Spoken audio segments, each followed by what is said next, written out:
इधर रुक करेंगे करनाल का, जहां मुख्यमंत्री मनोहर लाल पहुंचे खास कार्यक्रम में शिरकत करने के लिए। लेकिन एक अकादमी इस अकादमी से अलग भी है और वो है इस अकादमी की गेट के बाहर समाज की अकादमी। जब हम समाज में जाएंगे तो वास्तव में हमारी दीक्षा का परिणाम वहां देखने को मिलेगा कि हमने किस प्रकार के यहां प्रशिक्षण लिया है। प्रशिक्षण एक निश्चित अवधि का एक कार्यक्रम होता है, लेकिन इसके बाद का जो समाज के अंदर जाकर के काम है वो हमारे जीवन पर्यंत, हमारे सर्विस के आखिरी दिन तक, बल्कि उसके बाद भी जब हम सेवानिवृत्ति प्राप्त करते हैं तो इस प्रकार के जो हमने यहाँ ट्रेनिंग ली है उसके आधार पर वो काम होता है। हमने यहाँ नौकरी की है, नौकरी रोजगार के लिए होती है और रोजगार एक औपचारिक जीवन का एक काम होता है। उस काम के अनुसार एक निश्चित औपचारिकता में हम काम करते हैं, लेकिन ये नहीं एक काम ना मान करके हम लोग जिस प्रकार का दायित्व हमको मिल रहा है उसको इसको काम न माने बल्कि एक सेवा माने। और सेवा हमेशा किसी मजबूरी में नहीं की जाती, कोई औपचारिकता नहीं होती, बल्कि ये स्वेच्छा से की जाती है। तो हमने स्वेच्छा से जो पुलिस का ये काम अपने जिम्मे लिया है, ये सेवा करना वास्तव में एक आसान काम नहीं, बहुत कठिन काम होता है। काम के नाते तो हमारी घड़ी वो हमको चलाती है। सुबह एक निश्चित समय पर हम अपने ऑफिस पहुंचते हैं और शाम को 5 बजे 8 घंटे की नौकरी पूरी करने के बाद हम वापस जाते हैं। लेकिन हमने जो दायित्व लिया है, पुलिस का दायित्व, इसकी कोई घड़ी नहीं है।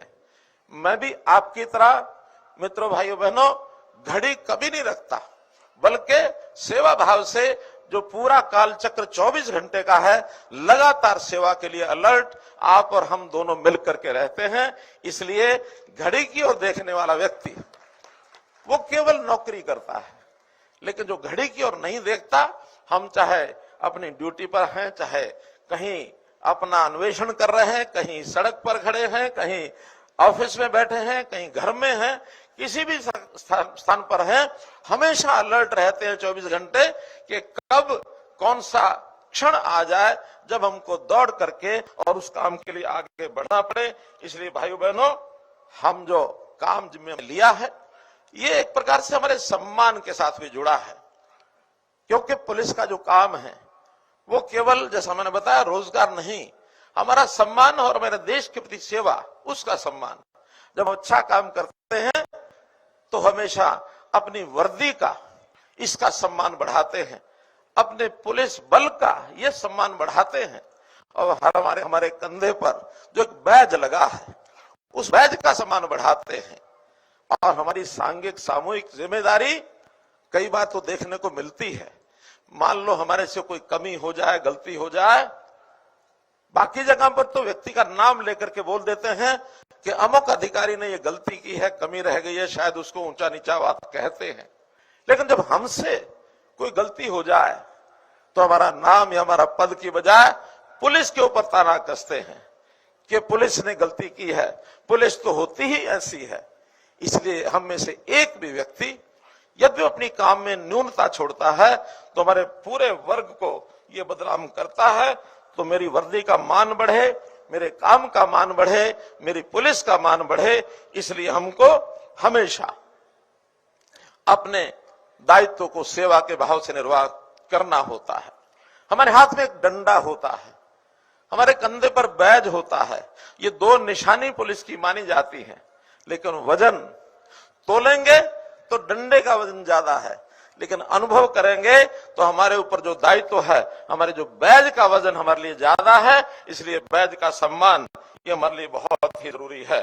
भाइयों बहनों, पुलिस को जैसा डीजीपी साहब बता रहे थे, हमने हर प्रकार से उसकी आधुनिकता को, उसके लिए जितनी व्यवस्थाएं हैं उनको बनाने के लिए सब काम किया है। आज बदलने की जो आवश्यकता हर चीज में है, उसमें चाहे हमारी आधुनिक तौर पर, इसके वैज्ञानिक तौर पर इसकी कल्पना की गई हो, चाहे मनोभाव में आज विशेष तौर पर संवेदनशीलता ये कायम करने की बात हो, इस ओर हमको आगे काम करना होगा।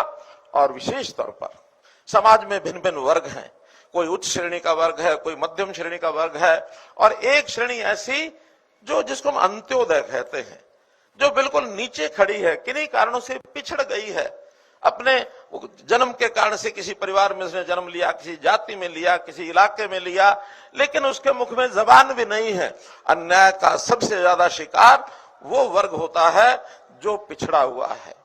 हम हमेशा मदद करने की ओर अगर आगे बढ़ते हैं तो ध्यान रखें, जिसके मुंह में जबान नहीं है उसकी मदद हमेशा हमको करनी चाहिए, तभी हम उस सेवा का जो भाव है उसकी ओर आगे बढ़ेंगे। भाइयों बहनों, एक मैं पुलिस विभाग को सुझाव भी देना चाहता हूं, हमारे डीजीपी सुन रहे हैं। अभी तक हम अपने अधिकारी, सिपाही, हेड कांस्टेबल की तरक्की करते हुए और उनको स्टार की ओर ले जाते हैं। ये inspector, sub inspector, ASI 1 star है, 2 स्टार है, ये 3 स्टार है, डीएसपी है, ये एसपी है, डीजीपी है, जीपी है, उनके स्टार बढ़ते चले जाते हैं। लेकिन ये व्यक्ति की पहचान के लिए तो ठीक हो सकता है। जिस परिसर में हम काम करें वो है हमारा थाना, उस थाने का उसका अपग्रेडेशन करना चाहिए। उस थाने में वातावरण क्या है, वहां काम करने वाले उसमें अधिकारी कर्मचारी भी आएंगे, वहां का स्वच्छता भी आए, वहां सुंदरता भी आए, वहां का भवन भी आए। क्या हम थानों को स्टार दे सकते हैं? क्या हम थानों को सकते हैं? ये स्टार नंबर 1 का, ये 2 डबल स्टार, ये 3 स्टार, ये 4 स्टार, 7 तक वर्गीकरण करना चाहिए कि थाने के बाहर ही लगा हो कि ये 3 स्टार है, 4 स्टार है, 5 स्टार है, ताकि व्यक्ति का विश्वास उस थाने के अंदर उतना ही ज्यादा बढ़ेगा और हम में काम करने की प्रेरणा भी कि हम अपने थाने को कितने स्टार लेके जाना चाहते हैं। ये वर्गीकरण वैसे तो नहीं, मुझे आभास होता है आज भी कुछ थानों का बना हुआ है, उसमें भी कौन सा थाना कैसा है, कहां की नियुक्ति की चार्ज ज्यादा है, आप सब समझ गए होंगे। लेकिन उस तरफ नहीं जाना चाहिए। हम लोगों को हमेशा, जैसा मैंने बताया, सेवा का भाव ये मन में यदि लेके चलेंगे, हमको समाज को भी ठीक करना है, अपने सिस्टम को भी ठीक करना है। सिस्टम में बहुत खामियां पहले की जो हैं, वो खामियां ध्यान करनी है कि कहीं समाज के खामियां न बढ़ जाएं, हमारे वर्ग की, हमारे पुलिस की खामियां अगर कोई है वो हमको छू न जाए। हमारी प्रशिक्षण आज हुआ है, हमारे अंदर नए प्रकार की प्रेरणा, उत्साह है। हमेशा न जो व्यक्ति होता है वो एक बहुत ही उत्साह के साथ आगे बढ़ता है। हमारे आईपीएस ये जब ट्रेनिंग लेकर के आते हैं,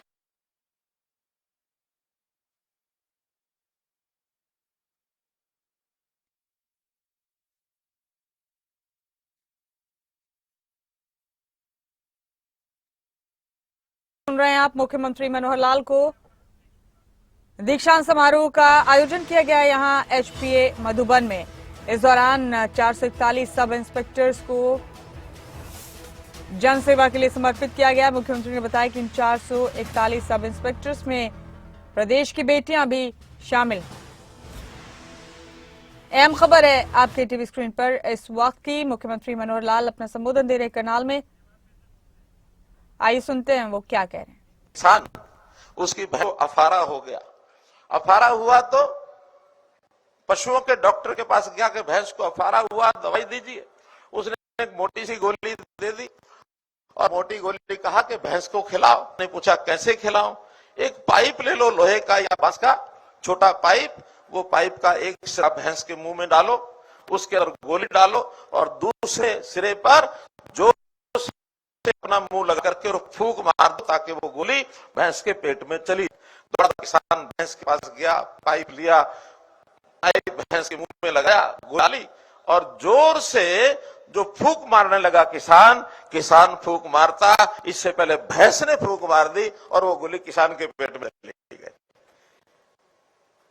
तो कई बार परिवर्तन करते समय हमको मन ऊंचा करना चाहिए।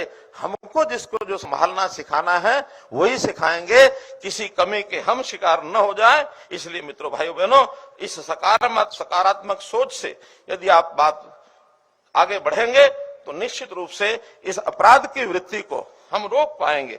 जो अपराध की वृत्ति रोकने के लिए हमारे बहुत से विंग बने हैं। जैसा भी बताया गया कि हरियाणा स्टेट में हमने एक एनफोर्समेंट ब्यूरो ये भी बनाने की योजना की है ताकि हम तरह तरह के अपराध जिसमें बिजली चोरी, अवैध खनन, आबकारी अपराध, ओवरलोडिंग, यातायात नियमों का उल्लंघन करने के मामले, अवैध कॉलोनियां, ये सब अपराध प्रकार से हम समाप्त कर सकते हैं। साइबर के अपराध के लिए हमने साइबर थाने ये भी जगह जगह खोले हैं। तो इस नाते से हम लोग जो इन कामों में आगे लगे और समाज की कुछ बुराइयां, कुरीतियां, उनको भी हमको दूर करना है। जैसे आपको ध्यान में होगा, अभी हमने हरियाणा में 1 से सितंबर तक एक साइक्लोथॉन, जिसमें लाख से ऊपर साइकिलों के साइकिलिस्ट ने भाग लिया था कि किस प्रकार से हरियाणा को हम ड्रग फ्री, कैसे हम नशा मुक्त हरियाणा ये बनाएं। तो ये एक बहुत बड़ा ऐसा काम है। इसमें पुलिस ने हरियाणा राज्य नारकोटिक्स कंट्रोल ब्यूरो की स्थापना की है। हम सब लोगों को भी इसमें लगना होगा, सामाजिक बुराई को दूर करना होगा।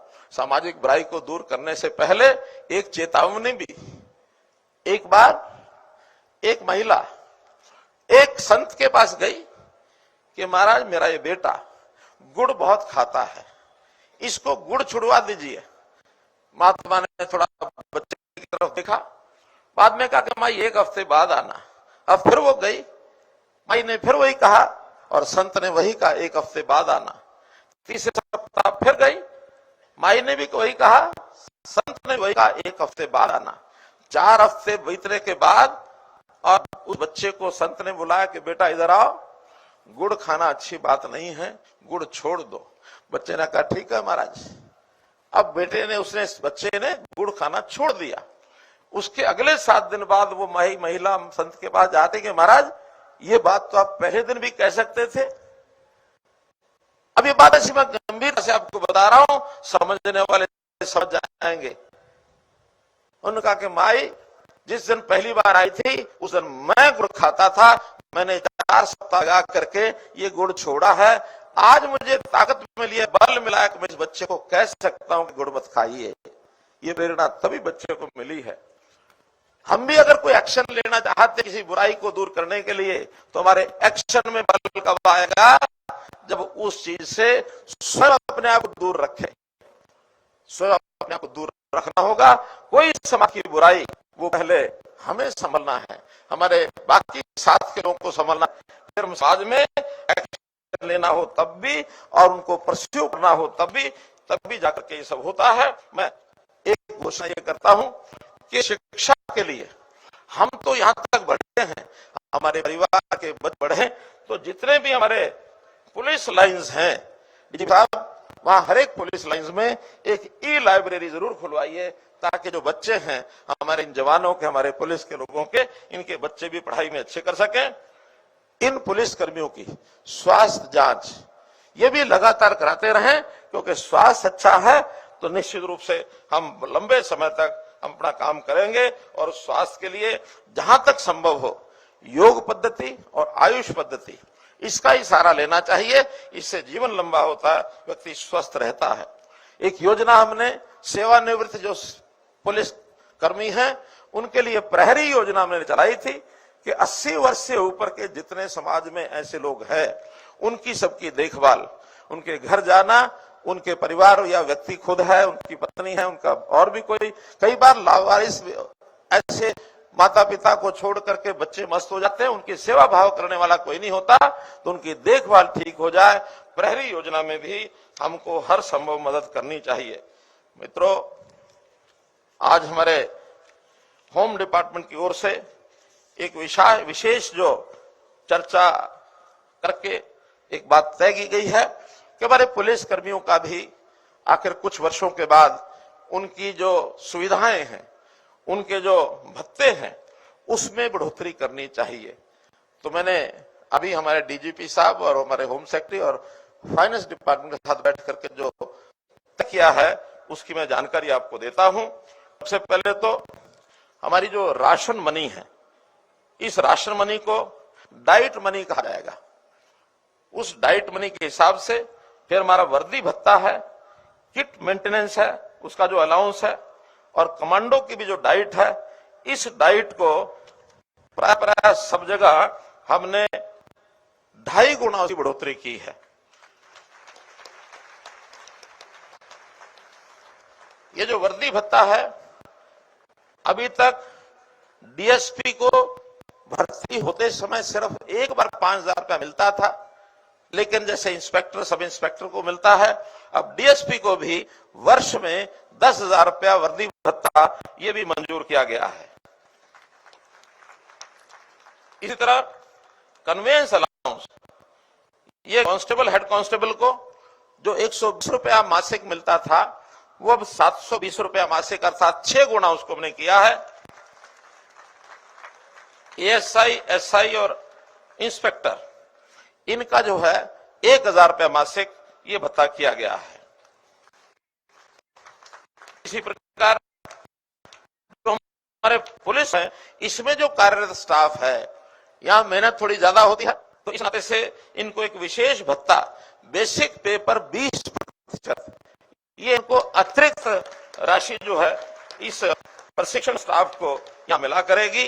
भाइयों बहनों, आपके इस प्रशिक्षण के समय आपने बहुत मेहनत करके इस ट्रेनिंग को लिया है। प्रशिक्षणार्थ आइए, सेवार्थ जाइए, ये एक मोटो लेकर के हम यहां से जाएं, समाज सेवा करें। आपको इस अवसर पर बहुत बहुत बधाई, बहुत बहुत शुभकामना।